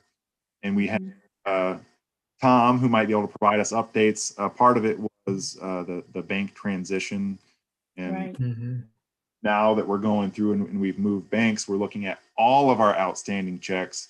So even past when is required to be reported to the Department of Revenue, all the way up until the beginning of this fiscal year, we're doing all of that analysis, balling those up, and either cutting new checks to those vendors or employees, or remitting that all to the state. So we're going to be completely caught up here within the next couple months. And Tom, you're welcome to provide a quick update on that. Yeah, I mean, I did some research on it myself, and yeah, there should be, according to the manual of unclaimed property, you're supposed to, at the end of the fiscal year, so June 30th, you're supposed to make a list of those checks that are, I think it's the window of 6 months to look at, and start notifying those vendors or people on your payroll that have not cashed their checks, and give them, if you can't contact the people, send out a letter to them, and then within 60 days, if they haven't contacted you, send the money in by November. So there is a stated timeline of dealing with this every year, and you're always going to have checks. So you should go flush everything out so that on your bank statement, there surely shouldn't be anything more than a year old as far as outstanding checks. So we're going to get on that cycle. We've got some older checks to deal with this year, but within the next couple of months, we'll have it all caught up and we'll be on that annual cycle. Thanks, Tom. That's great. Okay, so those aren't very serious. No one goes to jail behind those. I'm grateful for that. Quick question though, and this is kind of related to audits, but we don't do audits. We've had like a turnover in our CFOs now. In the last 3 years, we've gotten like 3 people, or is it 4 years? At any rate, do you guys do an audit at the turnover? Like when you came in, did you do some type of an audit to set the stage for where you began? No, this is just an annual. I know this one is, but I'm just saying. Audit. I would think in industry, maybe you would want to do that just based off of risk and want to be assured that you're being left in a secure financial position. There was no fraud. I don't know if it's a fraud-based analysis audit. Maybe it's some sort of agreed upon procedures. They're coming on and saying, hey, take a look at what's going on. Just give us some reassurance that everything looks good before the next CFO takes the reins. And I could see, even as a new CFO, saying, hey, I want to make sure that what I'm looking into, none of it gets put on my shoulders if there's an issue. So that could be what you're looking at. Well, and my question is that standard operating procedure? Because we haven't done that. So again, I don't want to expose you to risk, don't want to expose anybody else to risk. And it's not something we have to solve today. It's a question that I would like for us to address at some point to decide if that's, again, a best practice for us to use. It could be. I haven't heard of any other counties doing that. It may be more common practice in industry. Okay, totally is an industry. Yeah, but I'm sorry, that's my life. All right, so thank you. I appreciate the audit. And so when do we expect to have their final report, and who will be presenting the findings? Will they do that at one of our board meetings? So in order to be considered low risk, it has to be signed off on by the state auditor by the end of March. Okay. Hopefully it'll be before then, but I mean, they could take up into the very last minute, and they have historically taken up to the very last minute. And then they'll end up meeting with the board chair. Probably also invite you, Ms. Davis, because you're the chair of the finance committee. Right now. And so we'll do the same process that we did last year. Our auditor in charge, his name's Caleb Deans, and he'll sit down and go over any kind of misstatements or anything that they've found. And then on top of that, we've asked either Caleb or his supervisor to come and present their audit findings to the board. And I would say the earliest would be May. Okay. I think that's an important part of our policy, is that it gets presented to the full board by these people. And so I don't know if we've always done that. So thank you for arranging that. Welcome. And so they didn't come on site. They did this remotely, or did they come on site? They did it 100% remote. Okay, awesome. Okay. Davis, that's all I've got for my report. Well, that was an awesome report. Sorry we took so much of your time, but thank you. Good information from my prospective board members. What are your thoughts? Do you have any other concerns or questions? Just one quick, a really short one. So the audit findings they might not land anyone in jail, but will they be in the paper, just so I'm prepared for any gossip in the town? Yeah. That was funny. Yes, they will. I would say it depends on the severity of the finding. And so ideally, you guys would be fully abreast and informed way in advance before anything would hit the papers. And I think the last time something was kind of newsworthy was when Larry Hamill had taken over as CFO 9 years ago. Okay, I remember when he came. Then he's gotten stuff kind of straightened out, and we've got all of our cash accounted for. And since then, I think we've kept our nose clean and out of the papers, and we'll try to continue that progress. And so we have continued that progress of making sure that all accounts are coming through you, and schools don't have separate accounts, and we have the checking all centralized in one place. Is that still happening? It absolutely is. Yeah. Even though they've got separate accounts, we've got one centralized accounting system that oversees all of the cash. And so whenever I'm giving you these, I guess it's not the cash balances isn't reported in what I present to you, but what I give to directors, it is included in there. So we've got one centralized financial accounting software that accounts for every bank account throughout the district. That's awesome. Any other questions or concerns or thoughts, board members?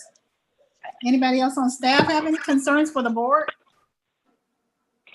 Okay, we are now moving to discussion items, and the 5.1 is a very simple one. It's the Fiscal Responsibility Committee.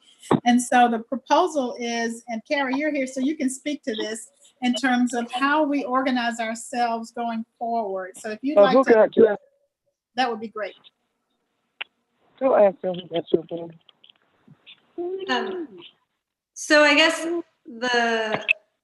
I don't have any particular thoughts about it. I think that what Tish is hoping for to bring it to the policy committee is maybe for all the committees to talk about what they feel like they want to focus on and how they want to structure themselves. And I guess this is something we had talked about when I first came onto the finance committee and we didn't ever really do it. It was sort of, we thought about it and just trying to figure out what it is that we wanted as a committee, like what information did we want, what And so it kind of goes along with the discussion that we've already been having, even just about the reports, like what sorts of information is important to provide at the finance committee meetings, and what work there might be to do as a committee.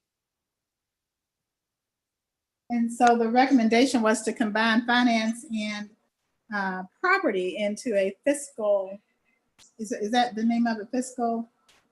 I can't remember. Yeah, fiscal responsibility. Fiscal responsibility. And so I'd love to entertain committee members' thoughts on that, making that move. And Byron, I think you spoke yesterday, but you're certainly welcome to speak again. I can't imagine this amount of information being shared and then having to sit through property too. I think it makes for a very long, untenable meeting. So I'm curious as to what other board members are thinking.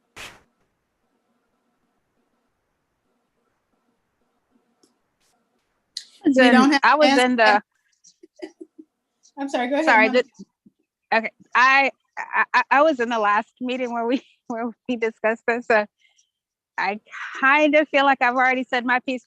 And sitting through the 2 meetings in 1 week and hearing the information, I do see what you're saying, Ms. Davis, and in terms of the density of the information that we're getting.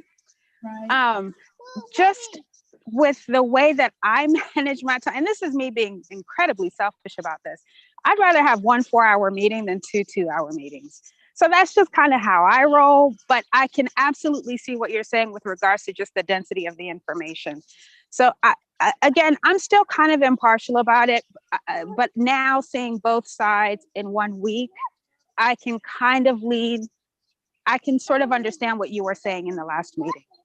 Does that make sense? Yes, absolutely. Thank you. Karina, what are your thoughts? I'll go with whatever the group says. And Dr. Dykeman.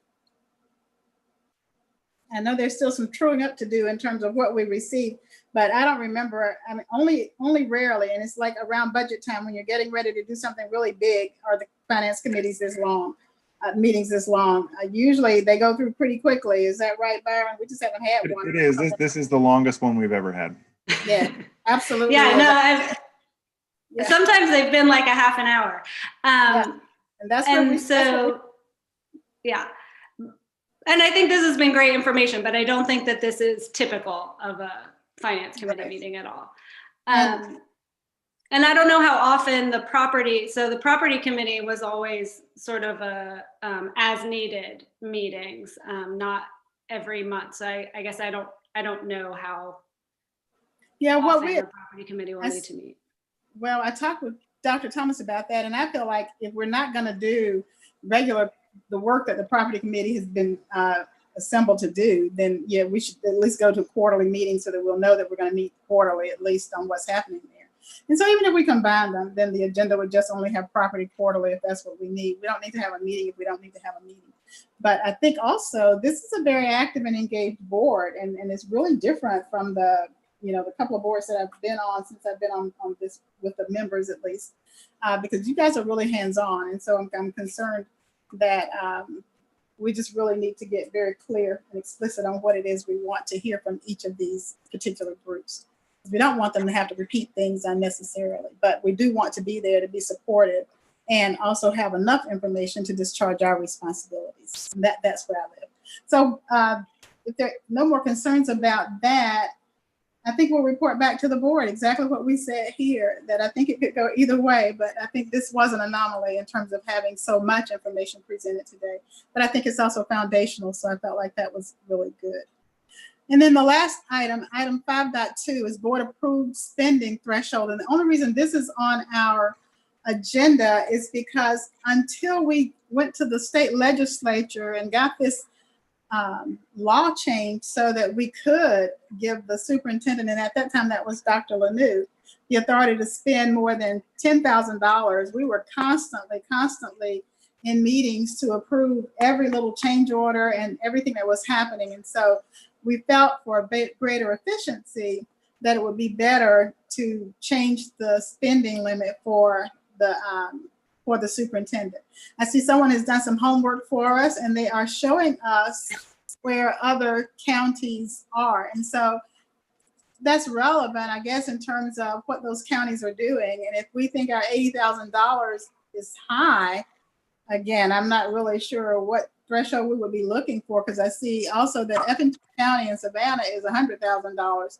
So this is purely about our needs. And so I understand the rationale for asking that it be lowered, but I don't think we would make decisions for the future based on somebody's experience or political issue is what I think is driving this, or was driving this.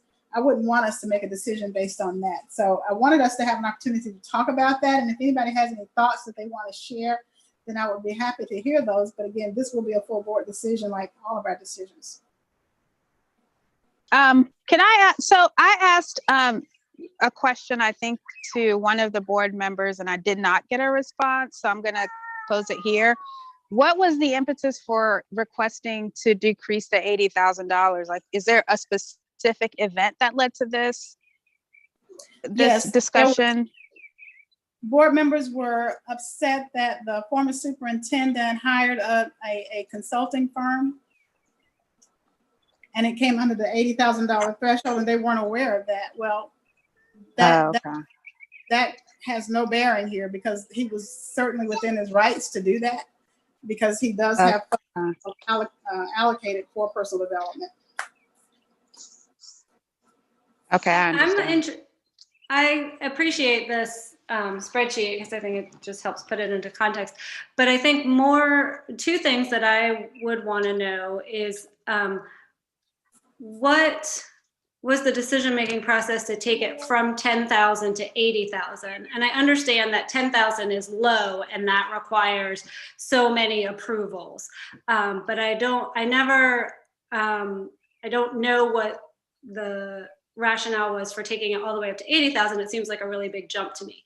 And then my other piece of information that I think would be helpful would be from the superintendent, and just like, how would this change if it went to 50,000? Would that be so much more that we'd be approving? Or I don't know, I guess trying to gauge from the superintendent or cabinet what this would look like, because I'm not sure.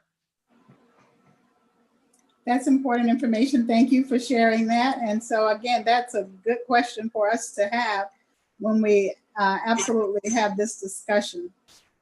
I don't want it to appear punitive. That would be one of my concerns. And so at the time that this decision was made for 80,000, we asked for 100,000, and we have that approval to go to 100,000. But the board took a vote and just arbitrarily, I think, picked the 80,000 as opposed to the 100,000 to give us some room to add to that level of trust and responsibility as time went on. And that's my perception as a board member voting. And that's kind of the historical knowledge that I recall as well, that it had been lower, then it went higher, and then I think there's a lot of concerns from the recent past led to some board members wanting it lower again. I just don't want it to be so low that it inhibits the work. And I know we can do emergency expenses, but that kind of defeats the purpose if we always have to go to a place of doing emergency expenses. You know what I mean? So it's almost like if we're doing emergencies all the time. So I'm not saying it needs to be 80, but I am saying it needs to be reasonable enough that we can handle the business of the district without constantly, because if it's a regular occurrence, then is it really an emergency, or is it just the ability to try to handle the business components of the job? So I can also remember we had a lot of change orders. And so I think because those are never $10,000 or $15,000, somewhere this number came up as, you know, typical of what was happening with those two schools under construction during that time too. So there's some logic behind it. And again, if I could also, since I do a lot of work with these grants and now with CARES, I would really hope that we wouldn't lower it, because it also impedes not only Clark County making sure that we can get things purchased in a timely manner and out to students, But then this would also hold up even more for me finishing out like the private schools for CARES. We're almost done with them, where they wouldn't have anything else we would be working with them on, and we could just spend more time towards CCSD CARES. And then in Title I, when working with school districts, schools in the district, they have Fund 150. So if you keep lowering it, I could see you guys spending probably an hour just going through some of the purchases that they have to buy for all of their students. And we have been trying to work with getting the best deal. So we bundle a lot. So we'll ask how many elementary schools want to come on with this, how many middle schools, how can we make a deal with the high schools? And we can get it to where it doesn't need to come to you, but we will still share, you still will see it because it will be coming through these different sources. But making it lower than that just seems the requisitions I had to approve. It will be a all-day meeting just for you to approve requisitions that go over. If you lower it to some of these like 25, 10, that's very, very low. Thank you. Is it possible that if the concern is consultants, could we just set a threshold for consultants? So like right now we have someone working with us that has been helping with the CARES return. I've been open and upfront about that all along. But if it's a consultant issue, would it be more appropriate to say any consultant over $20,000 or something like that is brought to the board, where we're dealing with the real issue at hand rather than Well, I don't trying think to. I hear what you're saying, Dr. Thomas, but I don't know that that's a real issue at hand. If it's within your purview to hire a consultant, then, what's the $20,000 threshold? What information does the board have that's going to add value to that decision? So again, I'm curious from these board members, and I think we need to hear this from the full board. It was kind of alarming to see an email, that circulated asking this question when I really feel like it's a discussion item. That's why I brought it to this agenda. So, just watching and listening, I think seems like one thing that might have prompted this is a feeling, I don't know what the facts are, but at least some feeling that the former superintendent wasn't keeping the board informed of those purchases. I think the policy says that purchases in that threshold between 10 and 80, the board doesn't approve them, but you're supposed to get notified, some summary list of them. And there was some feeling he might not have been doing that. So just doing that consistently might be the answer. I don't know. I like that. And so that's why I had asked for the monthly expenditures so that anybody can go through there and look to see what checks were written for what. And if they have a question, they can call Dr. Thomas. And so I think we can take care of that. But then beyond that, if the requirement is that those expenditures be reported, then we just simply start reporting them. Dr. Thomas, I think that would be your call, but I think that would be the expectation of the board. That's my position. And of course, I have one vote, but all right. We are so close to that number 6. Any other questions about the spending threshold or concerns? We can bring these forward to the full board. Ms. Davis, I was just going to add my 2 cents. Yes. Just kind of reiterate what y'all said. I was at a district where the spending threshold, it was, keep in mind the district was much smaller. It's about a third of the size, and the threshold was 25,000.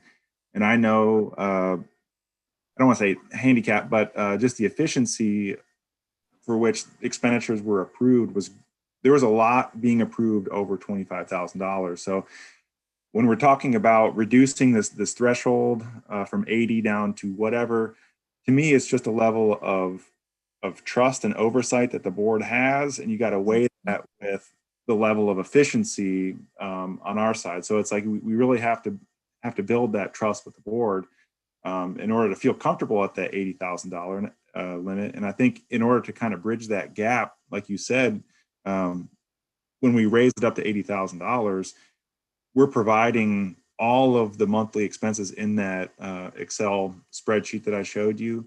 If it would help, if it would help board members feel more comfortable, I can always go in there and tweak that so it's not overwhelming and it's not every single thing down to 1 penny. I mean, I could go in and isolate, purchase orders that exceed a certain dollar threshold. Like that's the other thing I could say, here's stuff that exceeds 10,000 and is below 80. And then that it would be a one pager. You know, it wouldn't be a 200,000 line Excel spreadsheet. Oh, well, I wouldn't get to practice my Excel skills. Okay. Yeah, But no. I think that's exactly what the policy contemplates, Byron, is that one pager between 10 and 80. Yeah. And that needs, I think that happens, but, and I think it happens in the context, I would think, in terms of the superintendent's report, in my opinion, but that's just me. Okay. Because I think if it's contractors that she's hiring for personal development, that's executive session conversation, and I don't know that should be reported out in a regular meeting. I don't know. You help me. But I think all the expenses are open, right? The ones that are on the spreadsheet, yeah, but you don't know what they're for. But you know what's being spent, so you could call her and ask. Right, but I mean, who's being paid is on there. Yeah, that's right. Yes. The account code, the purchase order number, the vendor, the dollar amount, it's all on there. All the information is there. I would just see it may be overwhelming to someone that isn't experienced in Excel to kind of isolate and get the stuff that they're used to. And so I was just going to offer, and if it was any kind of consolation, instead of reducing that $80,000 threshold down to, you know, $50,000, if it would help, I could produce that one pager if it gave a little bit more assurance or a warm fuzzy feeling for those that are concerned. Yeah, I mean, I think it's worth just getting the feel from the entire board, because I don't know how people are feeling about it currently. I know that, you know, one of the reasons why I had questions about it initially wasn't any specific situation, but just was the fact that previously it was 10,000 and then it went to 80,000, and I just didn't really know where that 80,000 came from or what the reason for that was. But I certainly don't want to, you know, impede the efficiency of the work and also the meetings. So I think just having the information for me would be really helpful. I know we already have it, but as you were saying, maybe making it more easily accessible. Well, and I think the other thing that Dr. Thomas stated was, again, we have a policy, or maybe it was Mr. Pruitt that stated that we have a policy that says even though expenditures between 10 and 80 should be reported, and then that's the piece that we weren't getting. And so if we can correct that failure, we'll be fine, I think, in terms of that space. That's my opinion. But guys, you are amazing. You have spent 2 hours here. We shouldn't do that. This is not finance. But thank you so much. This has been really helpful and insightful. I believe I do have to write up some minutes for this meeting, and so I will do those and get those to Ms. Palmer so that she can post them with our work session minutes for next week, and I'll get that done before then. Hearts and minds clear. We're at item 6 on the. I'm sorry. Did everybody have their say on that particular item? Okay. We're at item 6 on the agenda, and that is adjournment. May I please have a call or motion? Motion. Thank you. Is that you, Dr. Anderson? Yes. Thank you. It pops up something on my screen. Gotcha. And then a second, please. I'll second. Thank you, Ms. Gallagher. Our meeting, all in favor? Aye. Thank you for an awesome meeting, Dennis. Thank you. Dr. Thomas, this was great. Thank you all. Have your evening back. Bye-bye. Bye. Great meeting. Bye-bye.